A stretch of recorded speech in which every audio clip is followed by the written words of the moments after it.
सुप्रभात, नमस्कार दोस्तों। आज हमारा जो विषय है वो किसी धर्म या रिलीजियस कल्ट करप्शन की तरफ नहीं जाएगा। आज हमारा जाएगा जो भारतीय खाद्य निगम है, जो कि भारत की एक बहुत बड़ी खाद्य सुरक्षा एजेंसी है, जो कि किसानों से या राइस मिलरों से चावल या गेहूं या अन्य खाद्य उत्पाद खरीदती है।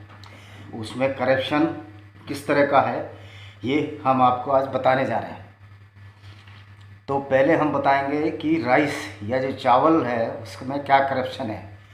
जैसे कि अभी आप सब जानते हैं कि अभी जो है ये राइस चावल का ख़रीदने का मौसम चल रहा है। वैसे तो चावल दो मौसम में ख़रीदा जाता है, एक गर्मी और एक सर्दी में, लेकिन ये जो सर्दी का मौसम फ़िलहाल चल रहा है ये इसको मुख्य चावल अर्जन का मौसम कह सकते हैं, चावल अर्जन का समय कह सकते हैं, क्योंकि अभी एफसीआई बड़े पैमाने पर ख़रीद कर रही है चावल का। यहीं से चावल खरीद में ही भ्रष्टाचार का समावेश होना शुरू हो जाता है। जैसा कि सभी जानते हैं कि चावल जो है धान से बनता है, ये प्रोसेसिंग करके या प्रसंस्करण करके ये एफसीआई द्वारा ख़रीदा जाता है। इसको कैश क्रॉप नहीं कहा जा सकता, क्योंकि इसको हम डायरेक्ट नहीं खरीद सकते। पैडी कैश क्रॉप है, पैडी से फिर चावल बनता है। तो राइस मिलर विभिन्न राज्यों में कहीं जहाँ पैडी खरीद होती है वो सरकारों से खरीदते हैं, और जहाँ पैडी खरीद नहीं होती है या धान नहीं खरीदा जाता है वहाँ ये डायरेक्ट किसानों से या आड़तियों से खरीदते हैं। अब नया कृषि बिल आने के बाद ये आड़ती तो समाप्त हो ही जाएंगे। ये कृषि बिल किसानों के लिए बहुत ही अच्छा है। और सबसे पहले मैं एक बात आपको क्लियर कर दूं कि ये जो नई सरकार आई है ये करप्शन के खिलाफ बहुत कार्य कर रही है, लेकिन अभी भी इस क्षेत्र में कार्य करना बहुत बाकी है। तो जब ये करप्शन शुरू होता है, ये पहले चावल पे हम बात करेंगे। जब चावल पे करप्शन जब शुरू हो जाता है तो एक लाट आता है। लॉट बोलते हैं एक वजन का समूह बोरों के साथ, 580 बोरों का ये समूह होता है। 27 टन का लाट है, 540 बोरों का एक समूह होता है। इसको एक लाट के रूप में बोला जाता है और उसके नंबर दिए जाते हैं 1 2 3 4 या राइस मिलरों के नाम पर जो भी हो। हर राइस मिलर का शायद अलग अलग नंबर होता है। ये पक्की बात है, बिल्कुल वाजिब बात है कि हर जो राइस मिलर है, जो कि चावल मिल मालिक है, उसको लाट का नंबर अलग अलग दिया जाता है और ये उस पर बोरों पे नोटिफाइड होता है। उसमें एक पर्ची सिली हुई लगी होती है, उस पर लिखा जाता है लाट नंबर। और उसके बाद क्या है, ये पर लाट में जैसे कि गवर्नमेंट ने कुछ नॉर्म्स, कुछ स्पेसिफिकेशन या कुछ नियमांक बनाए हैं कि 2 टन जो है 25% होगी, और इसमें डी हस्क इतना होगा, डी हस्क कोढ़ा, और जिसमें ब्राउन कम हो जाती है, और डैमेज इतना होगा, डिस्कलर इतना होगा। और पहले चौकी का नॉर्म्स था गवर्नमेंट में कि चौकी भी हमें चेक करना है, लेकिन अभी चौकी जो है, चौकी की होता है सफ़ेद चावल होता है जो कम पका हो, उसको अभी ये नहीं करते। अब ये क्या करते हैं कि गवर्नमेंट जो पॉलिश का रूल बनाया है, जो ब्रोकन का रूल बनाया है, इसमें एफसीआई के टेक्निकल स्टाफ हेराफेरी करते हैं। 25 को कई बार 27 बता देते हैं, और कई बार 27 को ये 24 ही बता देते हैं। तो इसी बात का ये पैसे लेते हैं, और मेरे ख्याल करीब 4,000 कहीं 5,000 रुपये पर 27 टन के अभी भी इंडिया में लिए जा रहे हैं। हमने माननीय प्रधानमंत्री जी को भी कई बार लिखा है, और हमने ये भी लिखा है कि इनके खाते चेक किए जाएं, इनका लिविंग स्टैंडर्ड चेक किया जाए एफसीआई वालों का।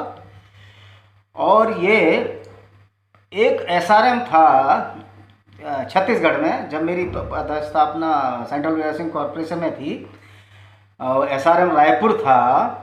वो व्यक्ति 3,000 रुपये की रोज़ शराब पी जाता था, जबकि उसकी नियमित सैलरी 1.5 लाख रुपये थी। तो 90,000 की शराब पीने वाला आदमी इतना पैसा कहाँ से ला रहा है? तो ये सरकार इन चीज़ों पर क्यों नहीं गौर करती है अभी भी? तो हम उसी बात पाते हैं करप्शन कैसे होता है। तो ये जो नॉर्म्स बनाए हैं, जो मानक बनाए हैं, इन मानकों को कई बार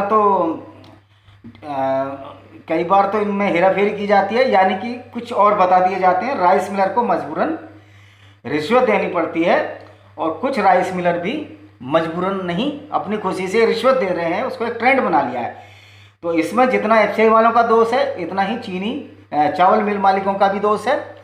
कार्रवाई उनके खिलाफ भी बनती है और ज़रूर होनी भी चाहिए, क्योंकि आप किसी व्यक्ति को पैसों में खरीद कर, और वो व्यक्ति पैसे में खरीद कर, ये जो चावल है ये राशन में जाता है, गरीब लोगों के लिए जाता है, बिलो पॉवर्टी लाइन वालों के लिए जाता है, जो गरीबी रेखा से नीचे जीवन यापन कर रहे हैं, गरीब निर्दोष लोग इस घटिया चावल को खा रहे हैं, उनकी गुणवत्ता पे, उनकी सेहत पे भी बड़ा असर डालता है।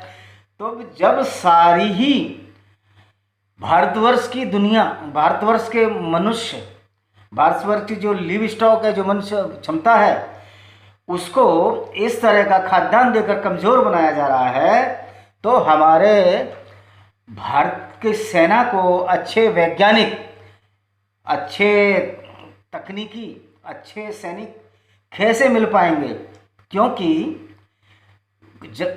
खाद्य पदार्थ बचपन से ही अच्छा मिलने से उसका विकास अच्छा होता है। और ये सर्वविदित बात है कि मस्तिष्क का विकास जो है, ब्रेन डेवलपमेंट 5 साल तक ही होता है, और गरीबों को ये गुणवत्ता वाला राशन नहीं मिलेगा तो उनका मस्तिष्क का विकास नहीं होगा। इसी वजह से गरीब लोग जो है बहुत सारे कॉम्पिटिटिव एग्ज़ाम में पिछड़ भी सकते हैं। मैं ये नहीं कह रहा पिछड़ जाएंगे, लेकिन पिछड़ भी सकते हैं, क्योंकि गरीब लोग और दूसरे भी उत्पाद इस्तेमाल करते हैं अपने मेहनत बलबूते पे। दूध वगैरह, घी वगैरह या फल वगैरह जो खाते हैं वो तो खाते ही हैं बेचारे, सब्जी भी खाते हैं अच्छी, लेकिन इससे भारतीय खाद्य निगम के अफसरों का दोष कम नहीं हो जाता। इनकी मंशा सिर्फ पैसा कमाने की है। देश के प्रति क्या लगाव है ये हमको बताएं। और मैंने तो खुद देखा, मैं केंद्रीय भंडारण निगम में रहा हूँ, ये किस तरह का करप्शन करते हैं। अभी शाहजहानपुर में प्रोक्योरमेंट चल रही है चावल की, छत्तीसगढ़ में चल रही है, और हमारा तो रिकॉर्ड पूछ सकते हैं। मैं रायगढ़ में पोस्टिंग रहा हूँ, सारे राइस मिलर आपको बता देंगे हम कितना हमने पैसा लिया या नहीं लिया। मैं इस बारे में कोई टिप्पणी नहीं करूँगा, ये खोज का विषय है उन लोगों के लिए जो कोई बेईमान है और एक ऐसे व्यक्ति पर उंगली उठाने में कभी गुरेज नहीं करेंगे कि जो इन चीज़ों से कोई वास्ता नहीं रखता है। खैर, ये वही लोग जो बेईमान लोग हैं वो चेक कराएं, और किसी से स्टेटमेंट भी दिलाएं, इन्होंने पैसा लिया तो हम उस पर कार्रवाई भी करवाएं। फिर मेरे ख्याल तो जिसमें थोड़ी सी भी गैरत होगी वो इस तरह का स्टेटमेंट देगा नहीं, लेकिन पैसा इतना है कि वो सब कुछ करा लेता है। तो मैं ये कह रहा था कि जो चावल की जो ब्रांड होती है, ब्रांड जो गवर्नमेंट का भी ये थोड़ा सा इसमें सुधार की ज़रूरत है। जो ज़्यादा पॉलिश करते हैं उसमें जो मुख्य पोषक तत्व हैं वो चावल के ऊपरी लेयर में होते हैं, वो तो ख़त्म ही हो जाते हैं। जब वो ख़त्म हो जाते हैं तो उस पॉलिश वाले चावल का कोई महत्व नहीं रह जाता है। वैसे ही गरीबों को खाना खराब गुणवत्ता का मिलता है, एफसीआई जो खरीदती है उसमें भी अब ब्रांड, ये गवर्नमेंट का नियम है, इसमें एफसीआई की कोई गलती नहीं है। अगर ये पॉलिश को थोड़ा कम करवाएं, ब्रांड ज़्यादा रहे, तो पौष्टिकता गरीबों को मिल सकती है। अब ये तो करप्शन हुआ राइस खरीद में। इसी तरह जब गेहूँ खरीदा जाता है, ठेके द्वारा कॉन्ट्रैक्टर होते हैं और ये स्टेट गवर्नमेंट खरीदती हैं, तो उसमें ये ठेकेदारों से भी 20 रुपये 50 रुपये पर ट्रक बांध लेते हैं, और उसमें उनको वजन को भी एडजस्ट कर लेते हैं। ये एफसीआई भी करती है, और भारतीय केंद्रीय भंडारण निगम जिसमें मैं तैनात था उसके भी अधिकारी करते हैं, कर्मचारी दोनों ही करते हैं। और पैसा तो लेते हैं, पैसा ये केंद्रीय भंडारण निगम वाले भी लेते हैं, और गुणवत्ता से इनको कोई मतलब नहीं है, अपनी जेबें भरने से मतलब है। मैं अभी शाहजहानपुर में पोस्टिंग थी, वहाँ भी मालूम कर सकते हैं। और मेरा नाम तो विजय कुमार पाल है, इसमें विजय डेस्टिनेशन मेरा चैनल है, उसमें आप देखिए तो सब नीचे मैं इसमें टाइटल में सब लिख दूंगा, अपना नंबर भी लिख दूंगा या अपना ईमेल लिख दूंगा। नंबर से बहुत लोग सारे फ़ोन करेंगे, मुझे जानते भी हैं। तो ये इस तरह ये एफसीआई में करप्शन इस तरह है। दूसरा करप्शन क्या होता है, जो ये टेंडर डलते हैं, ठेके लिए जाते हैं एफसीआई में, या अब मैं एफसीआई का तो एक करप्शन ये मैंने बता ही दिया खरीद का। अब मैं बताता हूँ टेंडर का, सेंट्रल वेयर हाउसिंग कॉर्पोरेशन में जिसमें मैं कार्यरत रहा। जब ये टेंडर डलते हैं तो इनके बिल बनते हैं ठेकेदारों के, और ठेकेदार तो कोई बताएगा नहीं। हाँ, इनका अगर वो टेस्ट किया जाए, जिससे ये मालूम हो जाए, एक टेस्ट होता है, अभी मेरे जहन से बाहर हो गया है वो, इनका टेस्ट किया जाए, एक मशीन होती है उस पर, अभी मेरे जहन में नहीं आ रहा है। खैर आप सबसे बताइए, लाइट डिटेक्टर होता है, उससे ये टेस्ट किया जाए तो सब पता लग जाएगी, झूठ बोलने से चले। इनसे जितने भी क्षेत्रीय कार्यालय हैं केंद्रीय भंडारण निगम के, चाहे वो लखनऊ हो, चाहे वो भुवनेश्वर हो, चाहे वो भोपाल हो, चाहे वो बॉम्बे हो, इनके बिल ही जब पास होते हैं, जबकि इनसे कमीशन लिया जाता है, और ये कमीशन आरएम से लेके नीचे तक बढ़ता है, अकाउंट सेक्शन से लेके। तो इसकी भी जांच की जाए, और एक ऐसी व्यवस्था गवर्नमेंट बनाए है कि इसमें जो ये बेतुके, उसमें कई बार ये बिंदु लगा देते हैं कि लेबर वो नहीं है, वो नहीं है। तो इन लेबर नियम तो अच्छे हैं, लेकिन उनका फॉलो नहीं हो रहा है, पैसे से वो बिल पास हो जाते हैं। तो या तो जो लेबर कानून है ऐसे प्रैक्टिकल बनाए जाएं जिससे कि ये अकाउंट्स वाले उसमें कोई बिंदु ना लगा सकें, और जैसे वो बिंदु लगाए जाते हैं तो ठेकेदार जो है मजबूर हो जाता है पैसा देने के लिए। ये CWC में चल रहा है, और ये जो एक CWC का सेंटर है CFS कंटेनर फीड स्टेशन, जो कि यहाँ दिल्ली में ही है, गाज़ीपुर में है, वहाँ तो रोज़ की करप्शन का हब बन चुका है। वहाँ जो भी पोस्टिंग वाले हैं सब बड़े खुशी रहते हैं। तो ये हमारी भारतीय सरकार ये क्या कर रही है, नरेंद्र मोदी जी से हमारी ये अपील है, इस करप्शन पर जरूर रोक लगाएं। और FCI तो करप्शन का हब हो गया है, डैन हो गया है। डैन का मतलब गुफा हो गई है जहाँ करप्शन होता है, तो आम आदमी को तो पता नहीं चलता। चूँकि मैं इस विभाग में कार्य कर चुका हूँ तो मुझे मालूम है कितना करप्शन है। और दूसरा, ट्रांसफ़र पॉलिसी भी सेंट्रल वेयर हाउसिंग कॉरपोरेशन की नहीं है। ये एक लाइन बता देते हैं कि यहाँ इसकी ज़रूरत थी। जब 15 इंजीनियर हैं तो एक ही इंजीनियर की क्यों ज़रूरत है उस जगह? कहेंगे ये इंजीनियर एफिशिएंट है, तो जो 14 रखे हैं क्या नॉन एफिशिएंट इंजीनियर हैं? अगर वो नॉन एफिशिएंट है तो आपका सिलेक्शन में आपने पैसा लिया है, ये सिलेक्शन कैसे हुआ? सिफारिश के तौर पर हुआ। तो ये सब विचारणीय प्रश्न है। मैं इतना ही कहना चाहता हूँ कि मोदी जी को मेरा हाथ जोड़ के निवेदन है कि इस भारतीय खाद्य निगम के करप्शन को ख़त्म किया जाए, अन्यथा ये करप्शन इतना ख़राब हो जाएगा कि देश को कंट्रोल नहीं कर पाएंगे, और गरीबों को अच्छी गुणवत्ता का अनाज मिले, इसकी व्यवस्था सरकार की है सर। और मुझे योगी जी और मोदी जी से ज़रूर ये उम्मीद है कि वो करेंगे। योगी जी को भी मेरा विनम्र निवेदन है महाराज को कि वो ऐसे चावल पे अपने ईमानदार आदमियों को लगाएं जो पॉलिश और ब्रोकन देखें, तभी ये राशन में भारतीय खाद्य निगम से चावल खरीदें, अन्यथा नहीं खरीदें। सभी राज्यों के चीफ मुख्यमंत्रियों से मेरा आग्रह है कि जो भारतीय खाद्य निगम का चावल है उसको अच्छे योग्य ईमानदार अफसरों से चेक कराएं।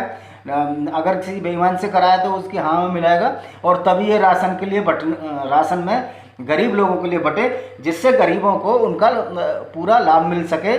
मैं इन्हीं शब्दों के साथ अपना ये वीडियो समाप्त करता हूँ, विराम करता हूँ, इसमें विराम लगाता हूँ। हाँ, मेरी ये अपील है कि मेरे वीडियो को सब्सक्राइब कीजिए। मैं किसी से कोई चंदा नहीं मांग रहा हूँ। लाइक करें, अगर अनलाइक करते हैं तो उसमें उसका कारण भी बताएं।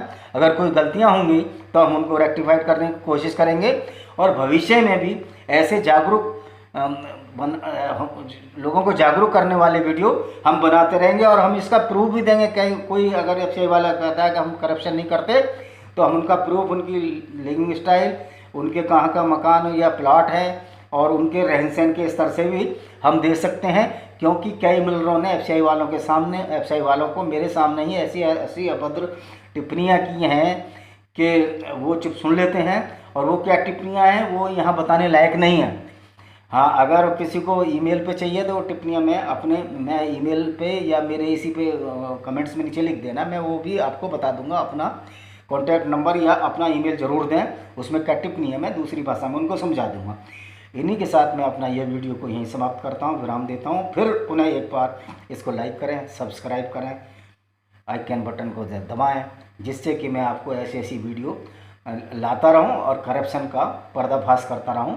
इन्हीं शब्दों के साथ मैं इस वीडियो को विराम देता हूं। जय हिंद, वंदे मातरम।